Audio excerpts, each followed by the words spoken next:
Now, first-time buyers, unfortunately, sadly, are going to be affected because of their KiwiSaver has taken a little bit of a dip.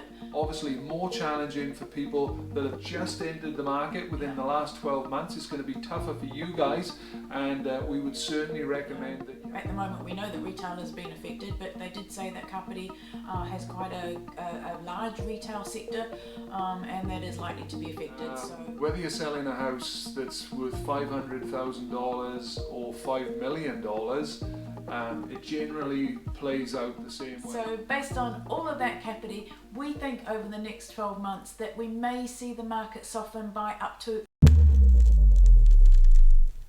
So today we're focusing on Kapiti's real estate prices and what might happen over the next couple of months.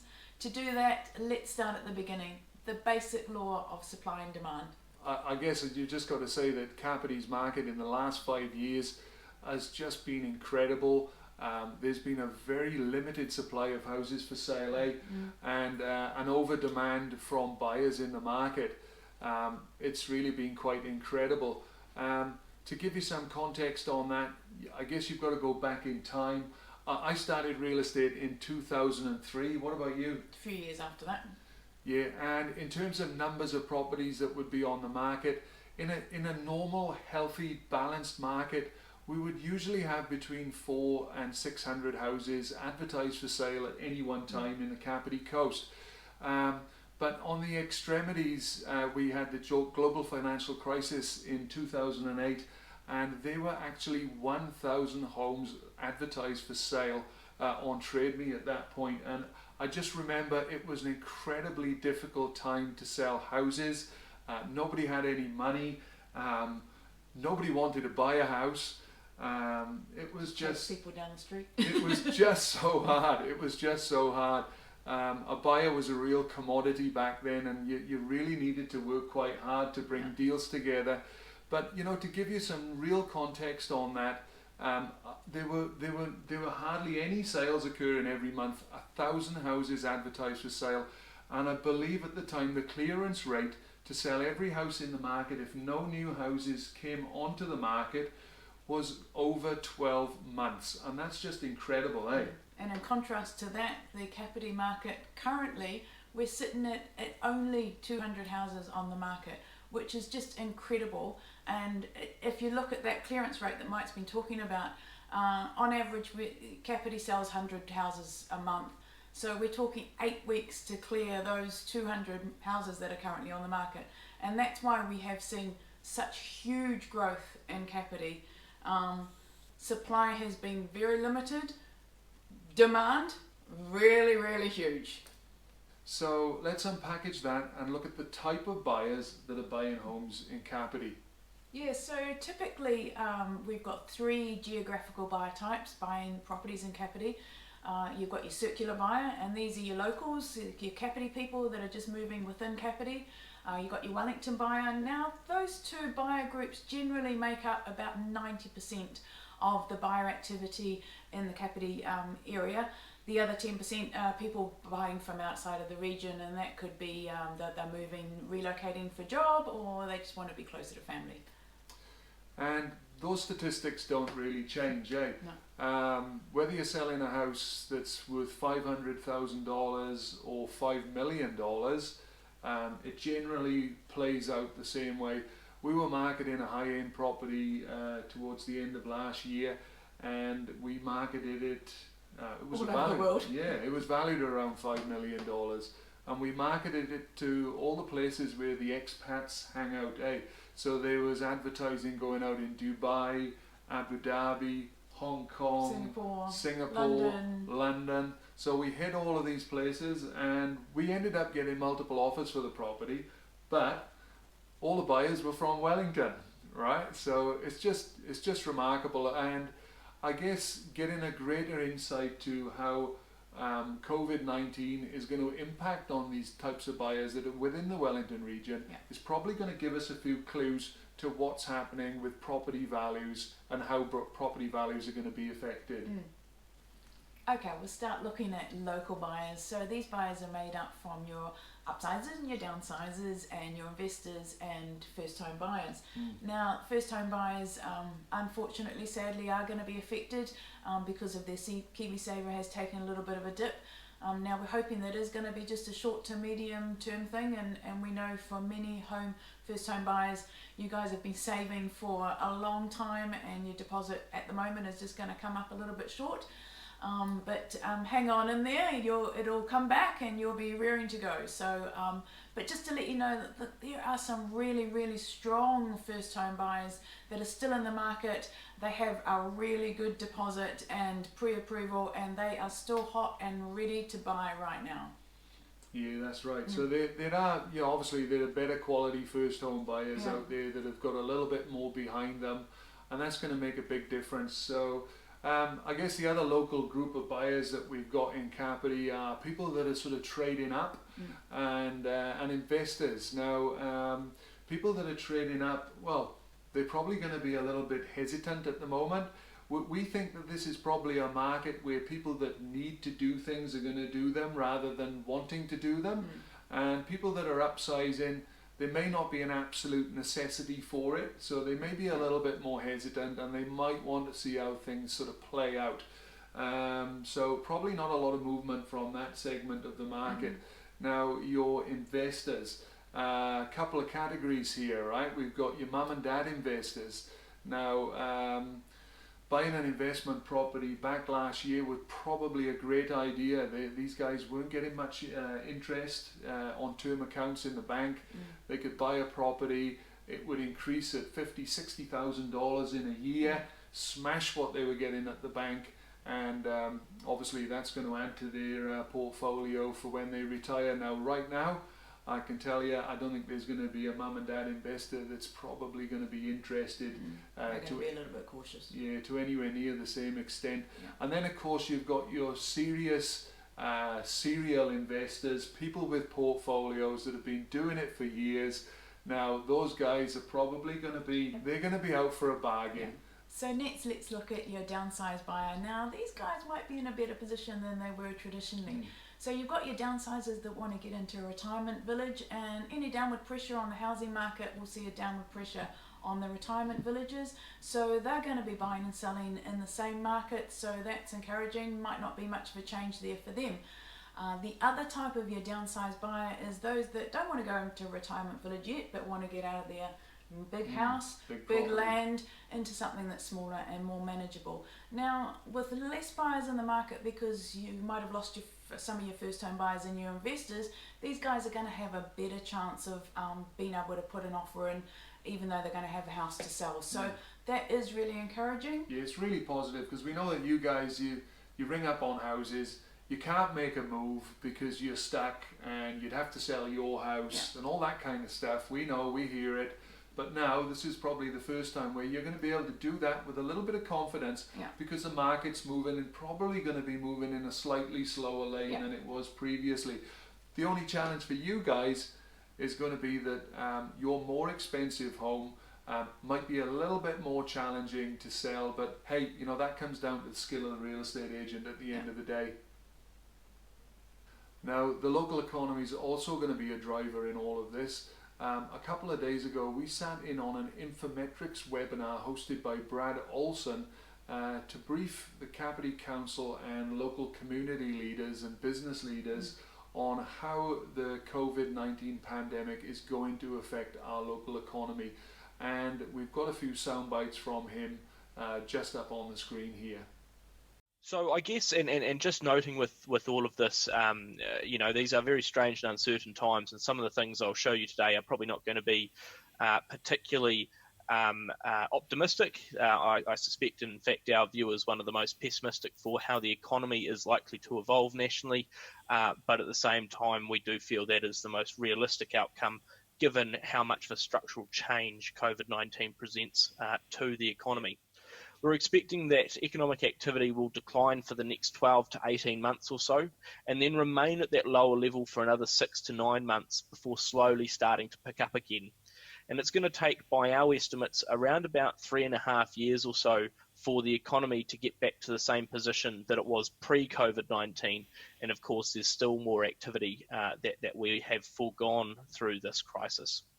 Now, it's important to note that while we do see this as being worse than the global financial crisis back in 08-09, it isn't as bad yet as the Great Depression. And so with construction, we are expecting that residential activity, house building, if you will decline significantly across the country. It's basically because we're expecting house prices to begin falling because people can't make their payments across the country. Even with a mortgage holiday, that really only sort of kicks the can down the road 6 months or so. With those lower house prices, we're expecting that developers and that won't be as keen to put forward more houses onto the market. They won't get as much money as they had previously expected, and so we are thinking that that residential sector will see some softness. On non-residential, we're expecting that anything that was privately backed, new accommodation elements, additional retail stores, or new bars, shops, or restaurants, all of those sort of areas are going to decline quite quickly. No one's going to be building a heck of a lot in the private sector in the sort of coming year or so, and in fact it will be up to the government to support a lot of that non-residential activity. So for an area like Kapiti Coast, that retail remains a key area for the industrial makeup, but we also know that retail spending is unlikely to be an area that continues to the same degree post-COVID. Very much what I would expect to see for the retail sector is that consumers are going to clam up a little bit. They're going to sit on their wallets much more, and that discretionary spend is going to evaporate away. People are only going to go out and sort of spend on the core essentials, making sure they've got shelter, a bit of food, but entertainment budgets and similar are going to be severely curtailed. So that was really interesting listening to that webinar, and we will put the link in the comments page at the end, so you'll be able to listen to it yourselves. I guess what we took out of it, hey look, positive for Kapiti is we're not a huge tourism region. You got a feel for the likes of Queenstown and Rotorua at the moment, so they're going to be really doing it tough. We do have a bit of tourism obviously with Kapiti Island and so forth, but we haven't got 4,000 Airbnbs that will be vacant. So look, that's I guess a positive. Yeah, that's really positive. I mean, you can just imagine that if you're in a region that relies on properties being filled by tourists, you're going to be in a bit of strife, and those properties will probably flood onto the market in some of those areas. We're not going to have that problem here in Kapiti. I mean, yeah, sure, we've got some great tourism here, but it's only a very small portion of what we do.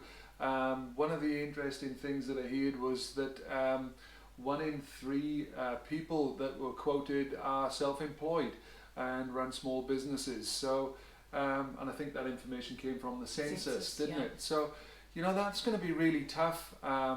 I believe that our category, the self-employed person, we are getting some relief, right? We're getting the $7,000 that will help people along through the next 12 weeks. But there's really not a lot of support outside of that we're aware of, other than working with the bank to discuss mortgage holidays and interest-free loans to try and keep your business going. So, there's certainly things that you're going to need to chat to. You're going to need to have a chat to your bank sooner rather than later if you've got concerns about your business. But there is the potential there that a few small businesses and self-employed people could actually find themselves out of business. Which is really sad. Over the course of the next few months. We know what blood, sweat and tears that people put into starting a business, so look, some people are going to be doing it tough, and make sure that you do talk to people, try and get some advice and some help. Don't take all the burden on yourselves.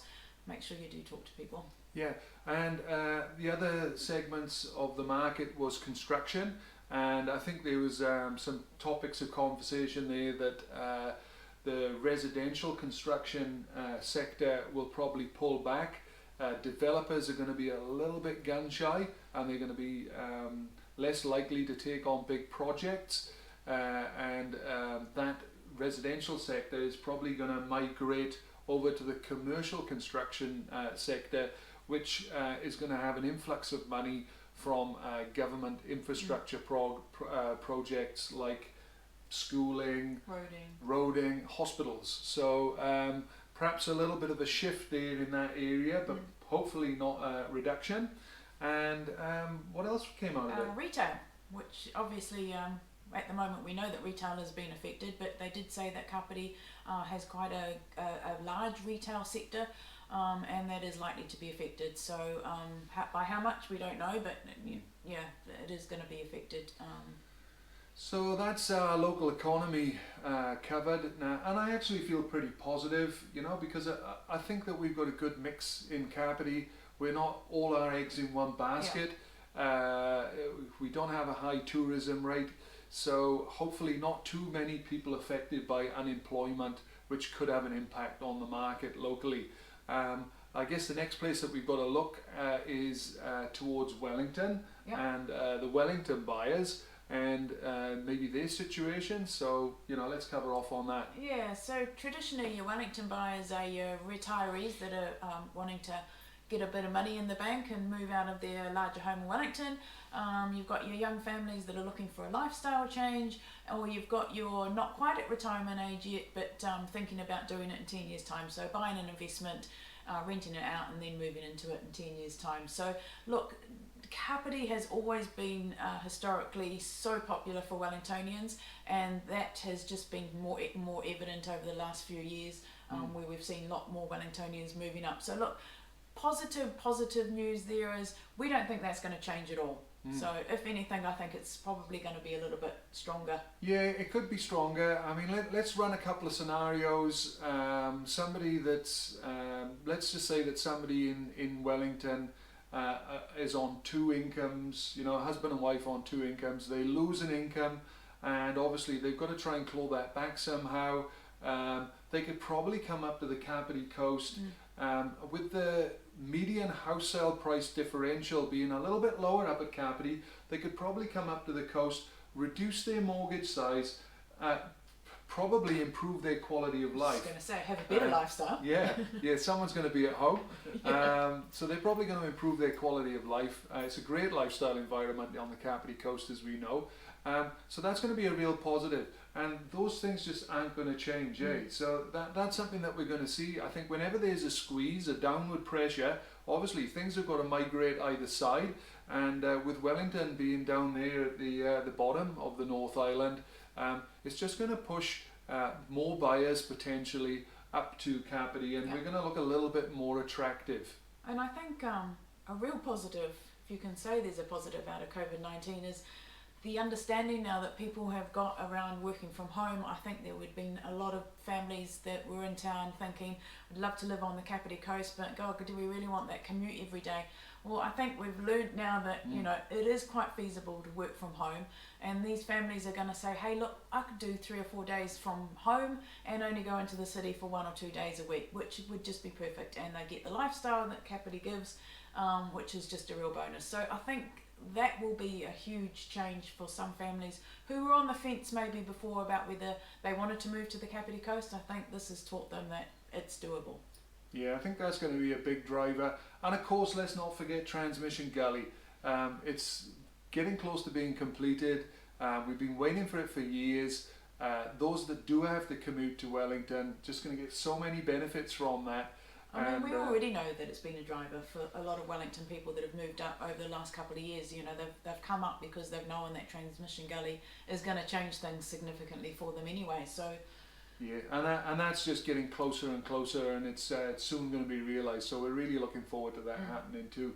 What we don't know at the moment is how long COVID-19 is going to impact our economy, and how long it's going to take for us to get back into the workforce and get the economy going again. At the moment, New Zealand is the envy of the world.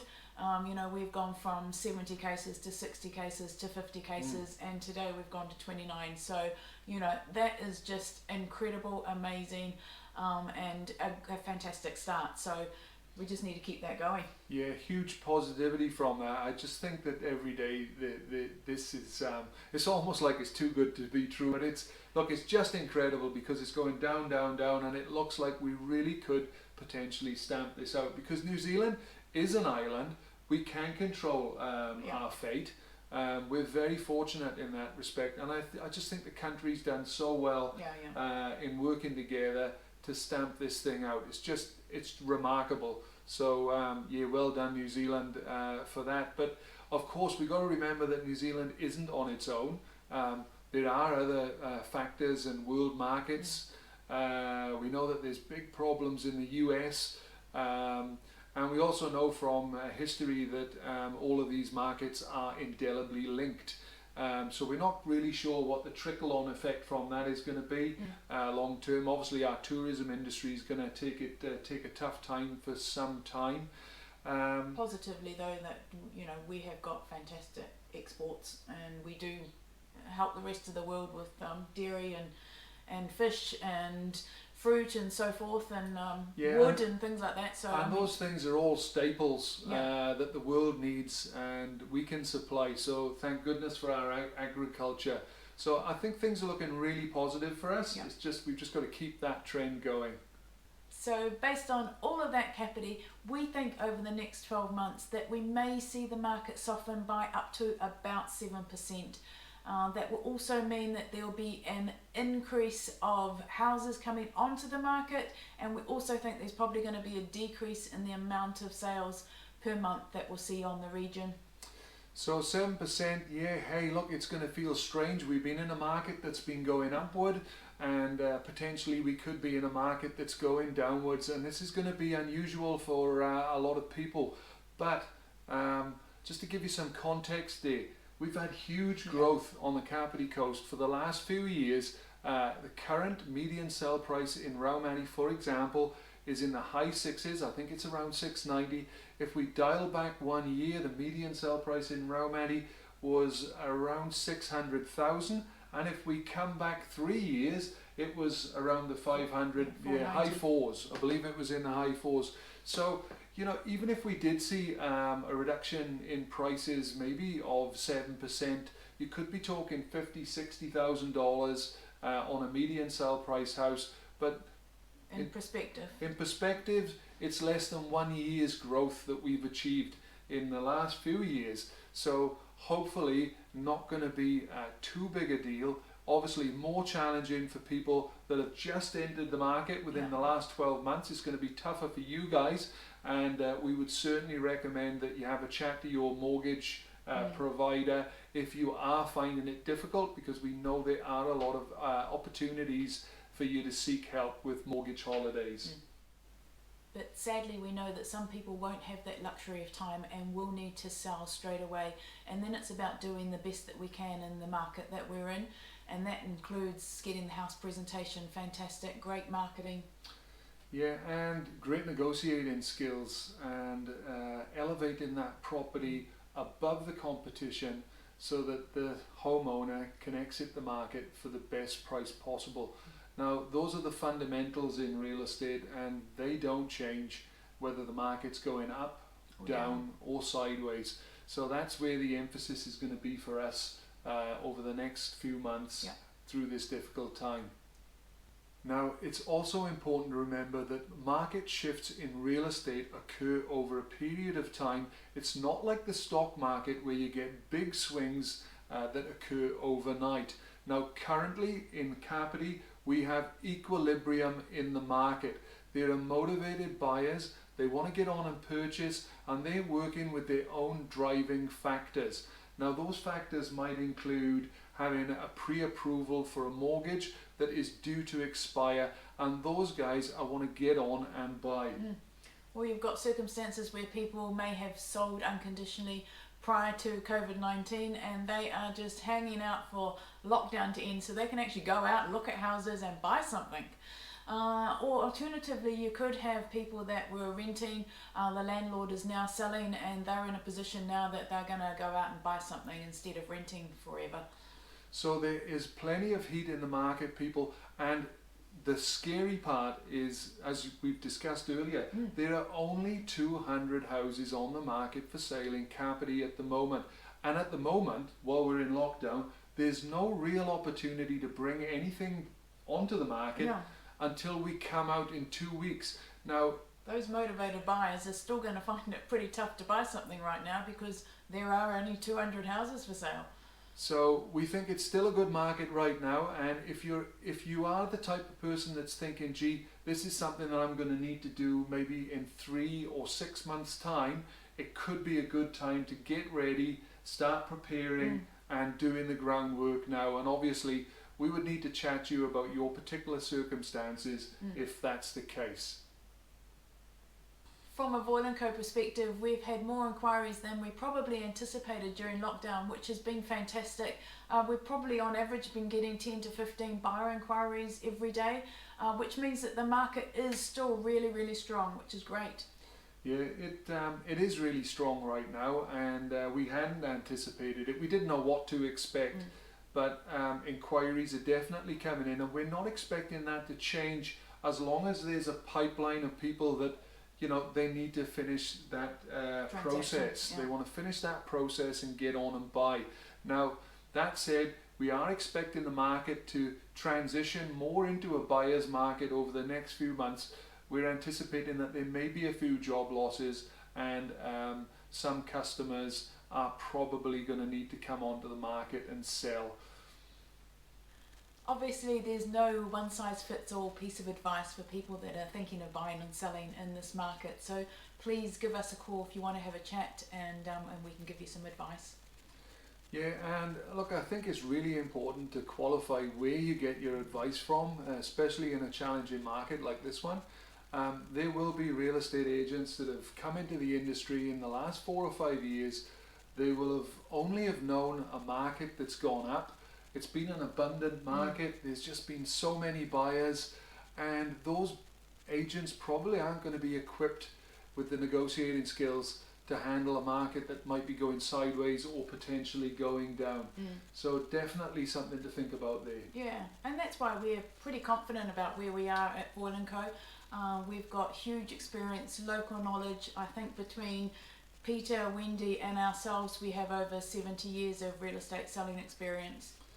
Yeah, I think Peter Way, A-R-E-I-N-Z, Pete said he started real estate in 1982, right?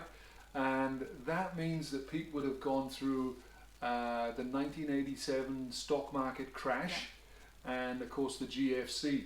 Now, obviously Wendy, yourself and myself, we all worked through the global financial crisis. So there's a lot of confidence within our group. Yeah, within the group, and it's just good to be able to have that support. I think it's really important that we keep some perspective at this time and really talk about what's important. Over 1.4 million people have been infected around the world with this COVID-19. Thousands of people are dying on a daily basis. Now, you may have relatives overseas that may have died, and realistically a dip in house prices is of no significance to that comparatively. Where our focus needs to be is on getting through this. Yeah, and case numbers in New Zealand is so encouraging at the moment. You know, we've gone from 80 to 70 to 60 to 50 to today's amazing only 29 new cases. So that is just such an incredible thing. It looks like we are crushing this thing. Yeah, that's super positive.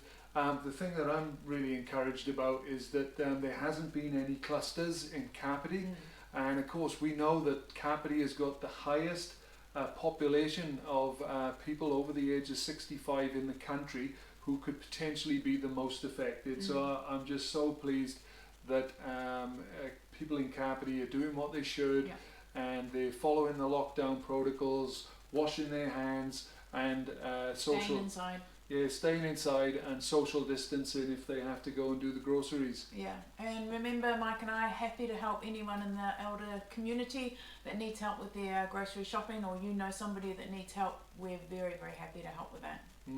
And hey, I've just got to say that as a Welshman, my perspective on things, I've just got a lot of admiration for Kiwis. New Zealanders, they've just got this calm way in a crisis. I don't know whether it's to do with the earthquakes or whatever it is, but there's huge empathy, there's calmness, there's logic. It's just a real caring village community in New Zealand, and I'm just so pleased that I'm here, that my family's here, and that we're in a safe place at this time. Yeah. So everyone, we have 2 weeks to go. Stay inside, stay safe. Kia kaha, Kapiti. Stay strong.